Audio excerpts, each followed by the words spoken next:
Parce que cette année, nous n'avons pas pu faire le défilé, parce que nous sommes solidarisés par rapport à nos camarades qui ont été victimes de licenciements abusifs dans beaucoup de secteurs de travail. Donc nous sommes dit cette année, donc, il faut célébrer la fête du 1er mai dans la sobriété, pour leur montrer notre indignation, mais aussi notre soutien et notre solidarité par rapport à ce qu'ils vivent. C'est des moments difficiles. On connaît tous ce que signifie le salaire au Sénégal. À force si la personne n'a plus de salaire, on sait les conséquences.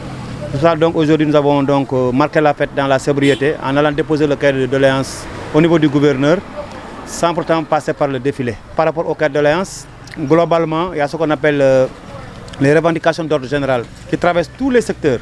C'est quoi? C'est le respect du protocole d'accord signé avec le gouvernement du Sénégal.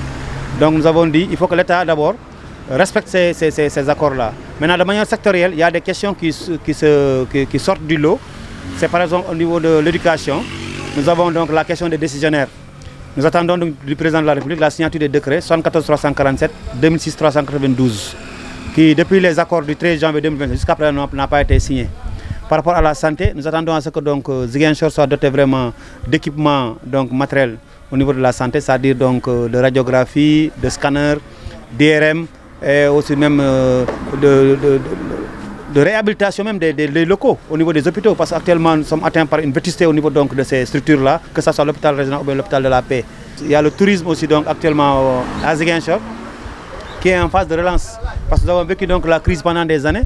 Aujourd'hui nous demandons à ce que l'État puisse accompagner le secteur-là et aussi penser à la réouverture de certains hôtels pour quand même pallier à la difficulté de l'emploi des jeunes.